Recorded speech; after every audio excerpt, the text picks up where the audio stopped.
While I'm on this screen, I'll just say, I like keeping at least one clamshell in save file, just as a trophy.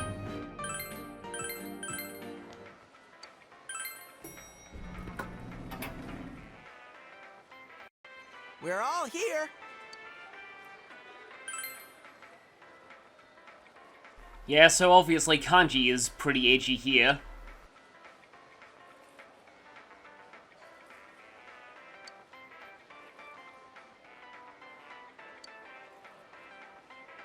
True, but first he has to not die. That's where we come in.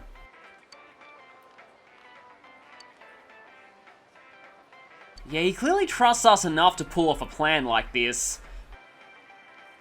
And, Kanji, you were clearly aware of Mac's social links guides. Anyway, in terms of the weather, today is not rainy or thunderstorming or anything, so no bonus shadows or anything like that. And, well, yeah, that's pretty much all we have to do at our hideout. Let's go. Alright, let's go. How fitting that Kanji's getting the quote here. Kanji's actually going to be getting a lot of attention here, because if we talk to the fox today, we do have clues, but we're actually not going to go to Risei just yet. Firstly, we're going to talk to the fox, like I was saying, because today, the fox is in a good mood, and so we have a new fox costume, the second one. You always get these in order. First it's the Kung Fu costume, and then it's this one, the Kingpin Duster.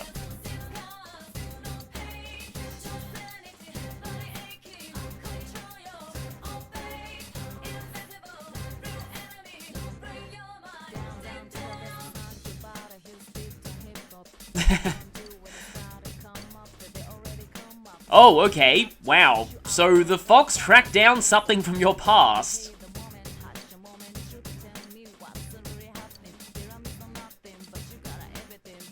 And, there actually is going to be something for Teddy, but that comes later. Yeah, nothing for you now. So, as implied here, this costume is Kanji exclusive. Although I think right now, everyone has the festival set.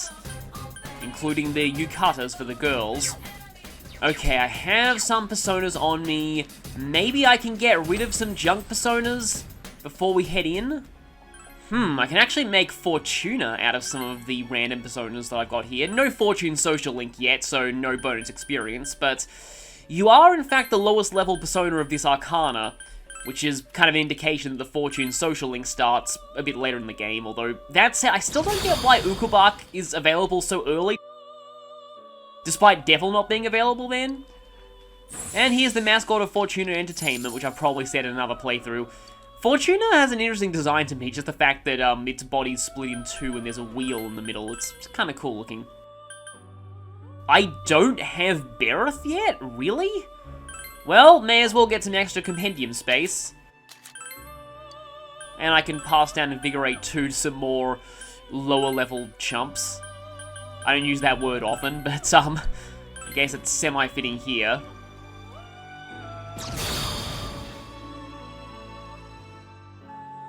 And as I've said before, this is the real brutal cavalryman.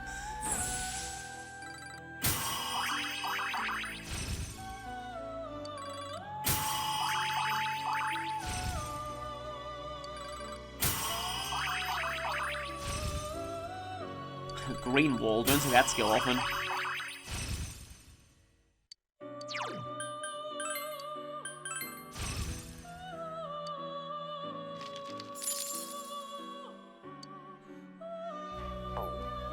Yeah, I don't really want to give up Narasima, although I may actually have to anyway, because when I was going for Yatafusa, I completely forgot that I needed to fuse down Mediarama onto him.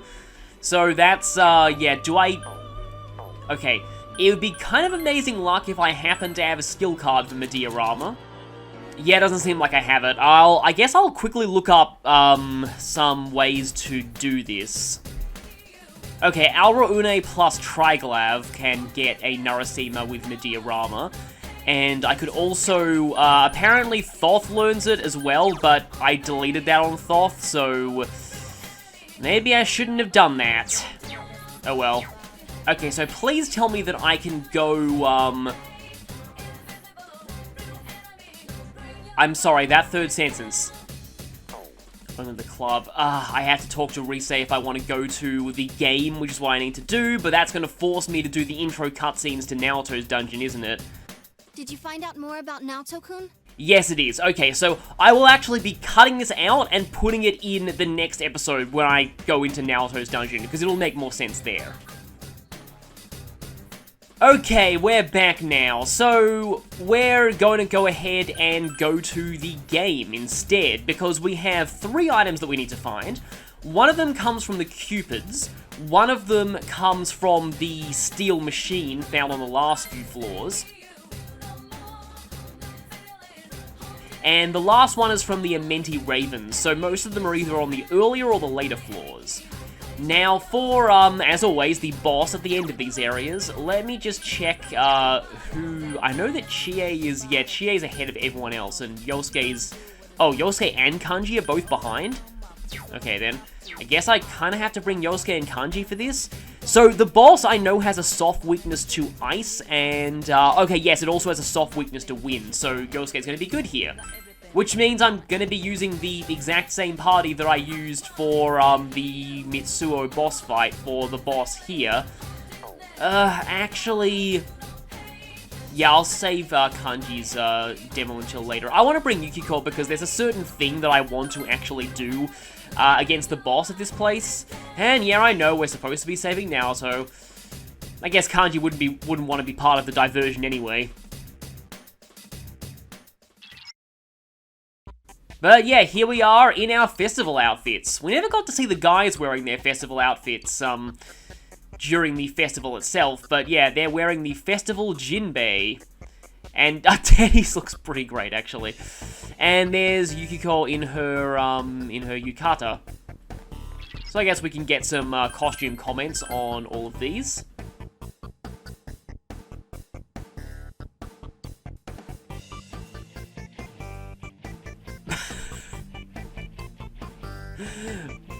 Okay then, yeah, that's actually pretty nice. I don't know, it's just something about embarrassing advertising slogans that I find funny. It's funny when Phoenix Wright and Maya do it, they do it a lot as well. Yeah, kimono is a gender-neutral term. I'm guessing yukata refers to a specific female variant, although I'm actually not sure. I'll look that up just in case I'm wrong. No, it looks like they can be worn by men as well. Yukata has a half-width and stiffer collar due to the material it's made from. Okay, so they're slightly different. Because kimono literally just means thing you wear.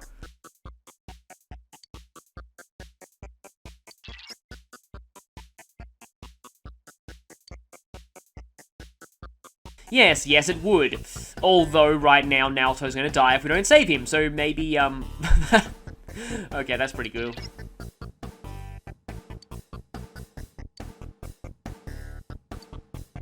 Oh, that's all. I get the feeling there's probably a bit more dialogue if someone else is in the party at the time. Oh yeah, that is a happy. Happy? I'm not really sure how it's... I'll need to read it like in Japanese to get an idea of how it's supposed to be pronounced. Oh no. Well, at least Teddy's not like... He has his bear suit underneath it, so we don't have to worry about him being... there, naked underneath that outfit. Oh wow, you know that too, huh? Anyway, we're gonna just cut until we find the enemies that we need. Although, let me just quickly check, do these outfits like have different... Okay, so that's, I think, the same kanji that's in Boku for Yu, so I guess it has something to do with, like, masculinity. And, oh, that's the first kanji in Friend, I think, for Yosuke. I'm pretty sure that's the first kanji in Friend. That kind of, that's a little too fitting. And what does Teddy have? Oh, that's a little, Oh, I know that kanji, but off the top of my head, I can't say what it is now, but it's a little smushed together. I'll try and figure that one out later, maybe during editing. You know, it's weird given how, kind of disturbing they were, but I actually kind of miss the, floor transition messages here. And while on that subject, I guess I can say, Yeah, not everyone liked the text-to-speech voices I did for those. I kind of expected that reaction. Oh hey, it is the Immensi Raven. Only one of them though. Wow, yeah, these levels are kind of low compared to earlier on compared to when we were traversing this place for the first time. Go, Senpai, you rock! Enemy defeated. Keep it up, Yosuke Senpai. 3 more on the enemy side. Keep it up.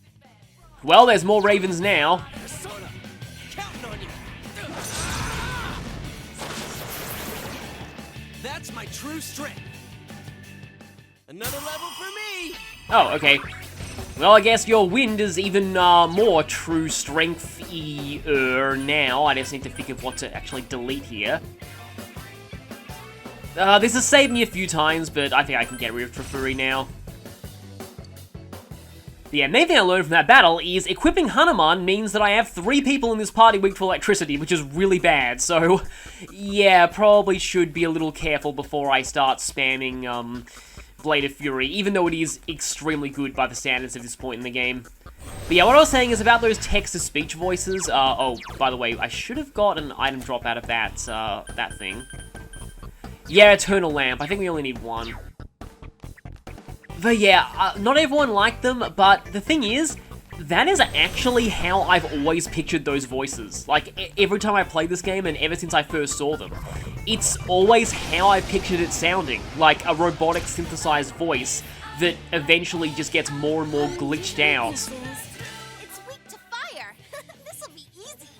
The further you go into Mitsuo's mind as he starts breaking down, and I need to explain this, so we're seeing Risei's weakness scan ability for the first time. This will kick in if whoever's turn it currently is equipping a persona that has something that an enemy is weak to. So, because I'm equipping Thoth, she scanned this enemy and revealed a weakness to fire.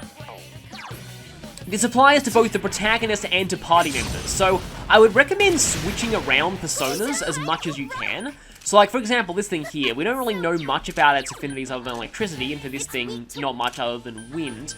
So if I switch to something that has some other elements, I might be able to reveal an affinity.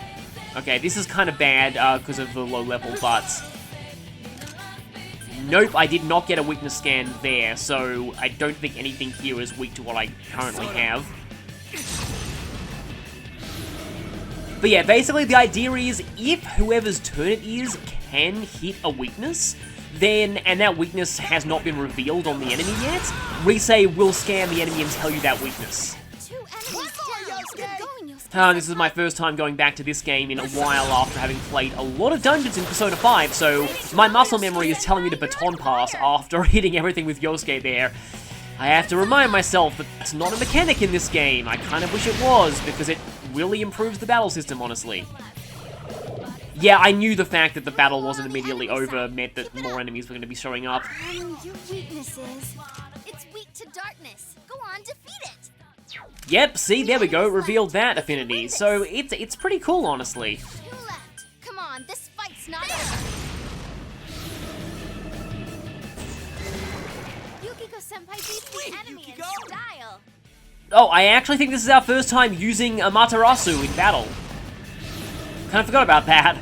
Chie has her new Persona 2. How ironic, the first time we're using the Japanese Sun Goddess, we're using darkness skills. Uh-oh. Persona! There!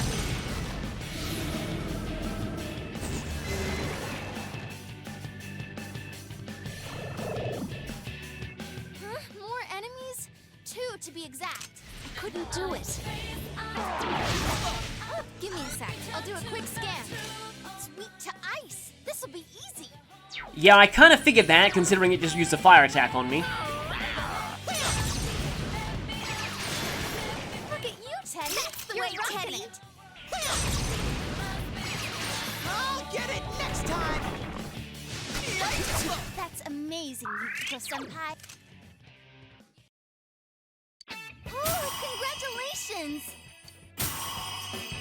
Alright, you had a growth skill, didn't you? I guess free dodge wins to other personas. Yeah, I just realized I think I was wrong about use Jinbei kanji. I'll have to look that up in editing. Okay, Yukiko gets Fire Boost, and thus the point where her skill set becomes incredibly crowded. Because I want to keep that, I want to keep that, and I want to keep that.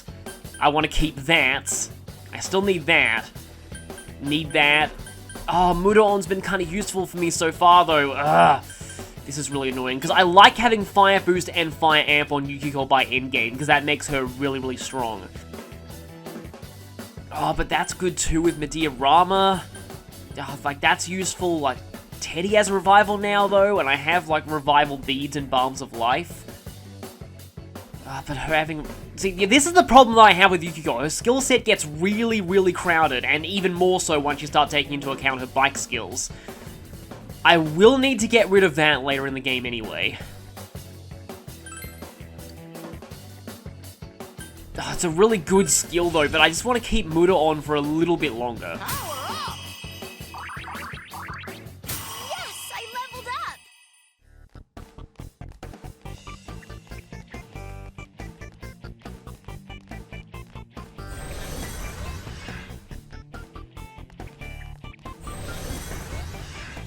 Okay, I didn't explore that part of the floor the first time we were through there, but that's just basically a trip back to the beginning. Just to prevent you from getting stuck there. So yeah, I believe this is our first instance of fully mapping out the third floor.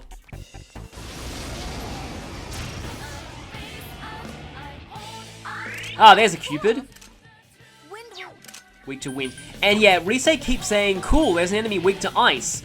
So, that I believe is that earlier weakness scanning ability. It just causes her to tell you when an enemy is weak to something. But in, yeah, I thought you were weak to wind. But the rank 6 ability is the one that will actually physically scan the enemy if you can hit a weakness. Enemy defeated. Keep it up, Yosuke-senpai. I couldn't do it.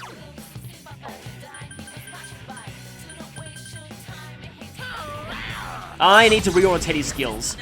Mabufula should not be at the bottom of his skill list. I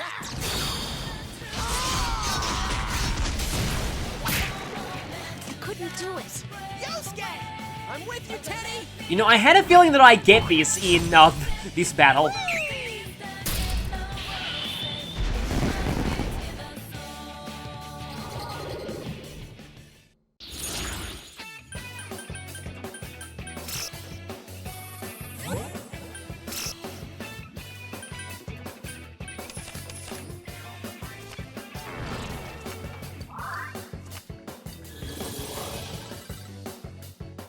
Flower's fate is to bloom and scatter. I think that's a unique victory pose and victory quote too. You might have seen, but in fact, have we seen a costume that has a unique victory pose and quote? Because a lot of costumes do in this game. There are some pretty great ones that come later.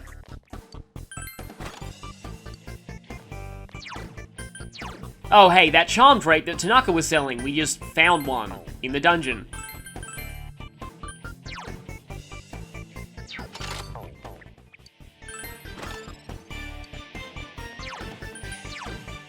I don't think we had a Tranquil Buddha before. I think that, oh, reduces the chance of panic. I thought it was like Null Rage or something.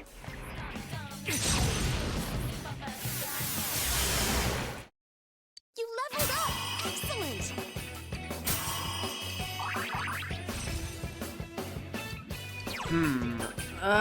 Would I rather have Zeonga? No, I'll go for Zeodyne. Even though I'll probably just be using Argidyne for the most part. I noticed in editing later that I actually could have got both Fire Boost and Amp on Thoth, and that makes me angry.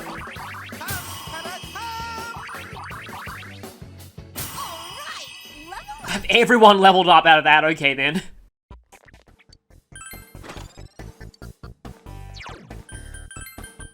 Blizzard Vow.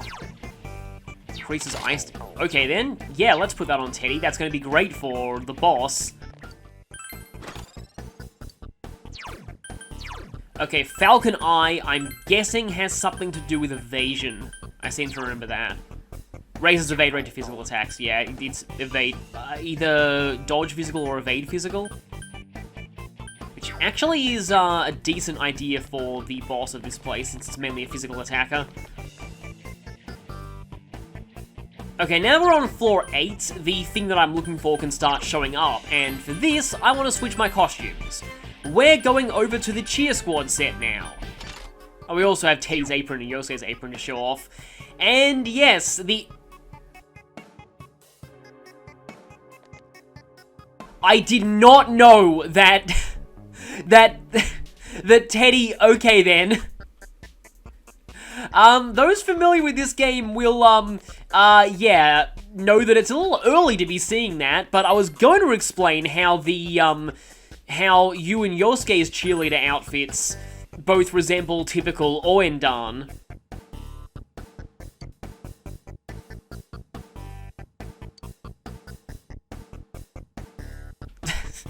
Yeah, I'm not sure if Yosuke would be a great, cheer squad member. I think Teddy would be really good at it, though. And yeah, they mentioned that Izanagi does resemble this design. Yes, Yuna Okami is the cheer squad captain.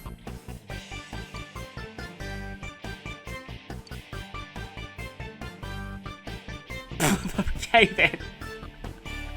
I didn't expect it to go in that direction. Oh, now I'm being reminded of my Fire Emblem Three Houses playthrough and all of the cheer squad quotes I came up with. Oh, I had fun with those. And yeah, Oendan in the West is mainly known as the inspiration for elite beat agents. And as for Teddy...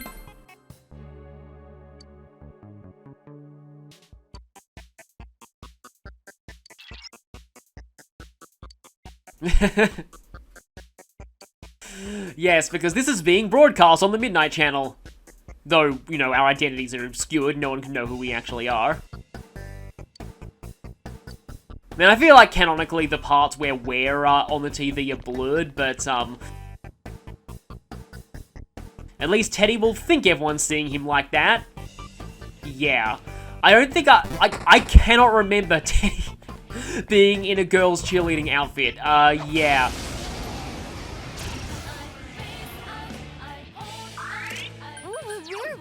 Don't let it get away. Okay, that actually looks even cooler when you zoom in on him. Just 2 left. Come on, this fight's not over. They even have Yasagami armbands. What? More of them? Oh, okay then. That's convenient, because I needed to beat you anyway for your item drop, so, thank you for bringing the steel machine to me and saving me the hassle of hunting one down. That's some thick skin. And Mind Charge Megado, which will not do much damage to the steel machine, but this is by far the best way to beat hands at this point in the game, unless you miss. In which case I'm gonna have to go for Fire Break Archidyne, I think.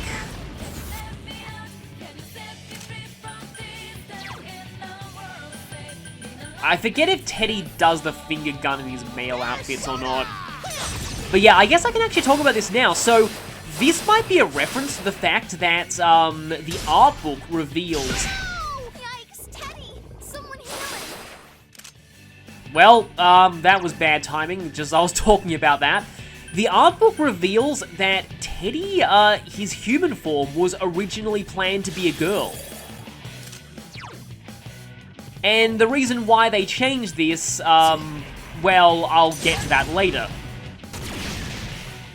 Wow, you are getting really evasive all of a sudden.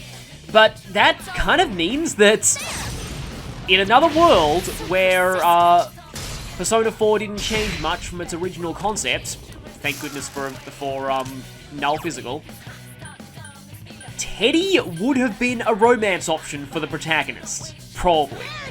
Just let that sink in. It actually made me wonder a little bit about, like, a lot of people are wondering how, like, a hypothetical female protagonist route for this game would work, like in the vein of Persona 3 Portable.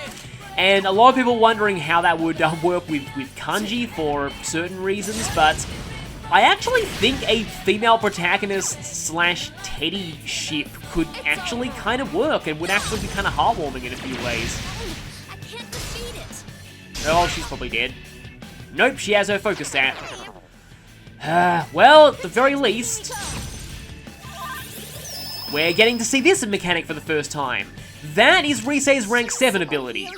That's not nearly the most ridiculous one of those, though. It's not the Ultra Charge. It's not called Ultra Charge in this game, but I'm going to call it that anyway, because that's what it's called in Persona 5. Power Charge and Mind Charge on the whole party. But anyway, yeah, I didn't get a Lover's card, so that's fine. And yeah, Colurium is the medal that we needed to give Queen Tut for a new dowsing rod. Well, a lot of people leveled up out of that anyway.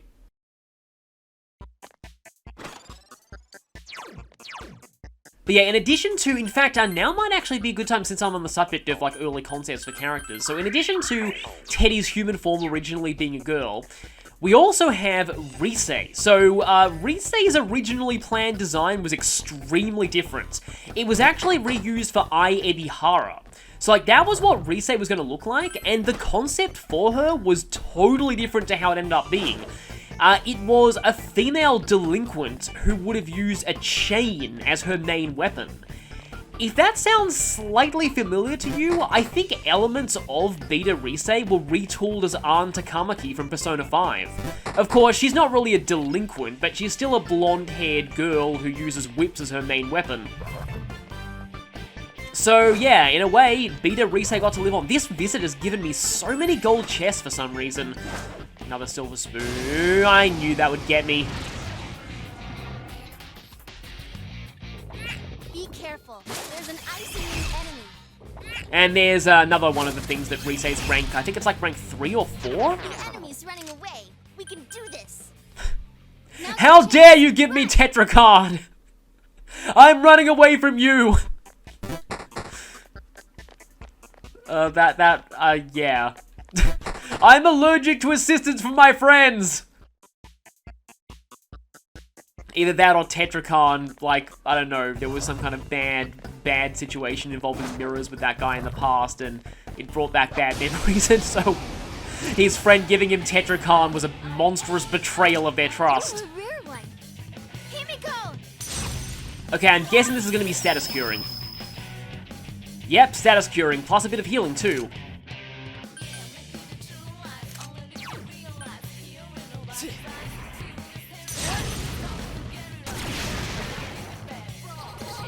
Okay, got Vindication there by beating 2 enemies. No, I'll take that instead. Oh, okay, so I got a straight upgrade on my old Mazionga. Congrats, Senpai!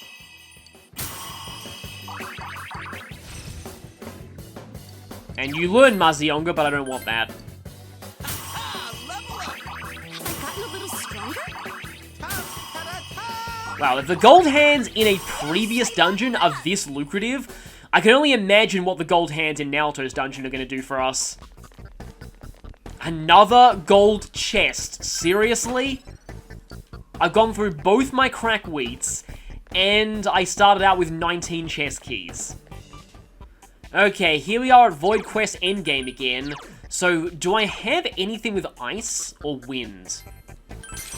I don't think I do, but Hanuman might be useful here because this thing's mainly a physical attacker and I have null physical.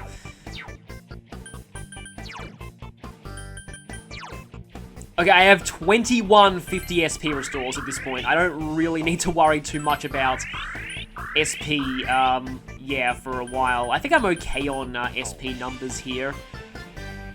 And okay, everyone's levels are good in terms of equipment. Teddy has a buff to his ice damage.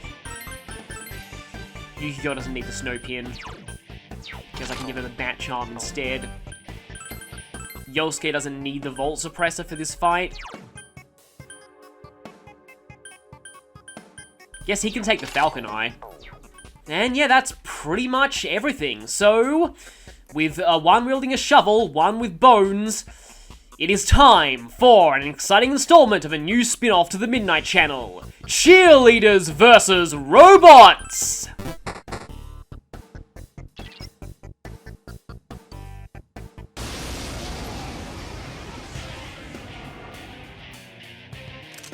Oh, that's not good. Darkness won't work. Well, it's obvious, because this is a mini-boss. Wow, it's puny. This'll be cake. The escapist soldier is kind of weird, because the game says it's strong against physical, but it still takes normal damage. It also is not knocked down by ice and wind, but takes 25% more damage, and it has a soft 75% resistance to Almighty. Its main strategy is just to spam physical attacks that have a chance of status, though it does have Blade of Fury, which, if damage in our hands is any indication, and this thing has a really high strength stats, that could be dangerous. It can also Mudo on you, but nobody in the main party is weak to that except possibly the protagonist. And it also uses Foul Breath and Stagnant Air to increase the chances of you being affected by ailments. Also, the SMT wiki has changed its design for the health bars on its boss stats, so that might be why things look a little bit different. Does that say... No, it doesn't say like June S or something on it, but anyway. Okay, I think I'm gonna... Teddy doesn't really need a lot of help with his accuracy usually, but I'm gonna buff him anyway. One enemy to go. Keep it up. Right then. Let's go for... You know...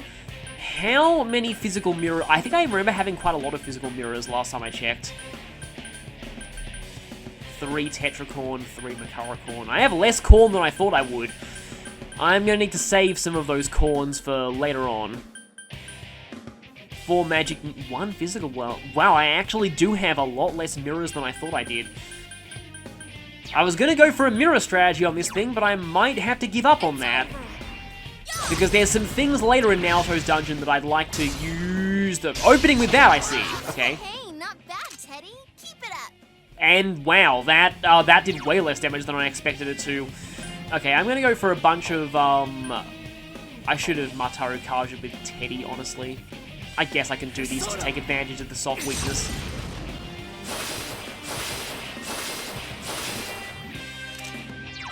Let's go for Bufala.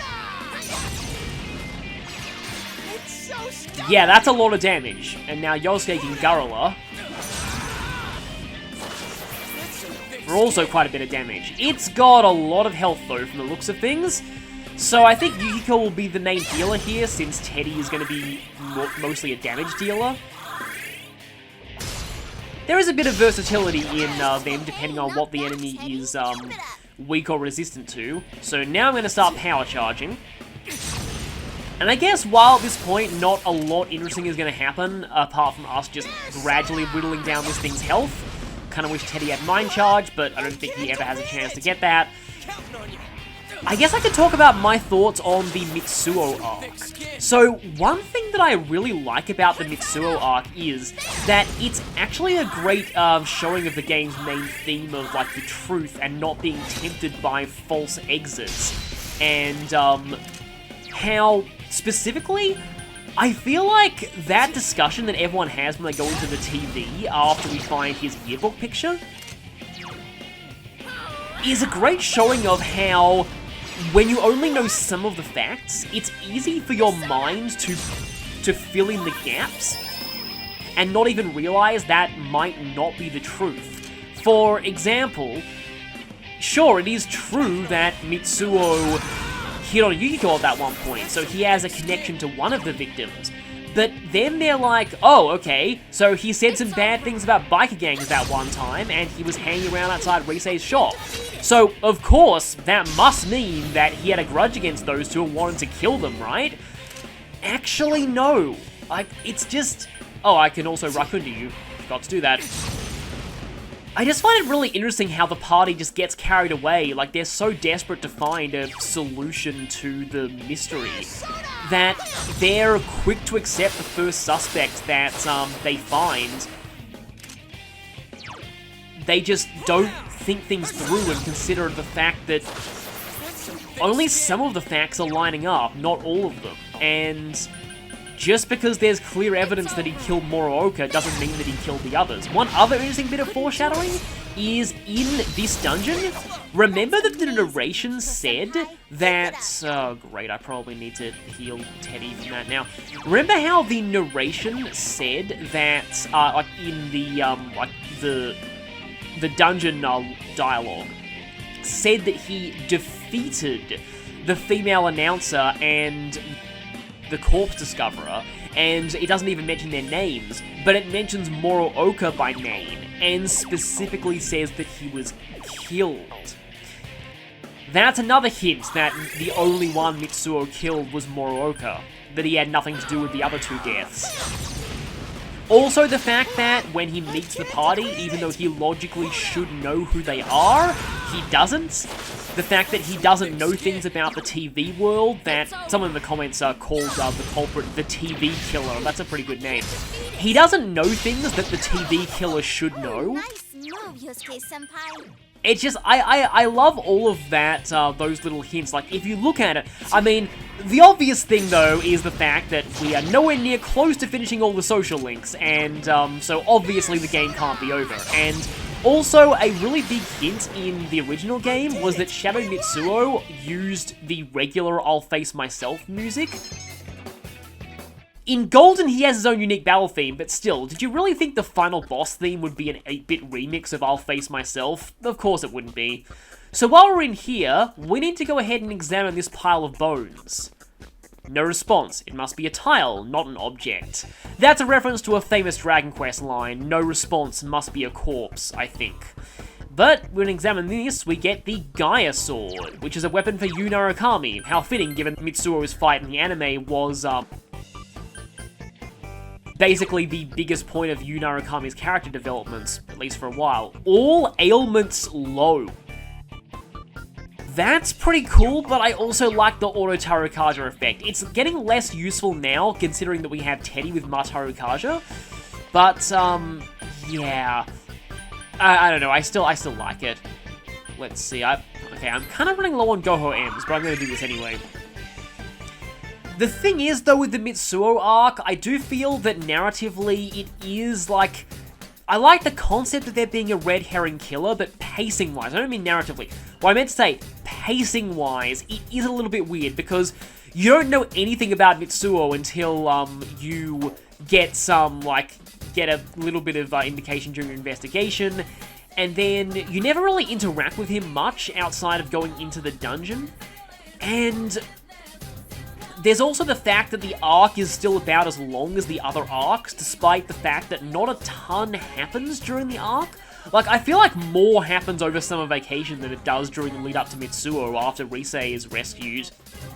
And one thing to note is the fan-made musical actually cuts out Mitsuo's arc. I can kind of see why, because even though it does relate to the game's themes of truth and red herrings, it is technically filler in the grand scheme of things. And that's just one thing, one of my biggest issues with Persona 4 is its overall pacing. When you've got, like, about, on average, as with the pace I've been going, 10 to 12 hours per dungeon arc, you really need each arc to have, like, a lot of meaning and plot progression packed into it. That's why I love the Naoto arc, because you not only have some of the best comedy scenes in the game, you also have some great development of Naoto's character, you know a lot about him, before you get into the dungeon, and that's before we even go into the dungeon itself and fight his shadow. And on that note, I'll leave you, as next time we will be heading to rescue Naoto. See you all then.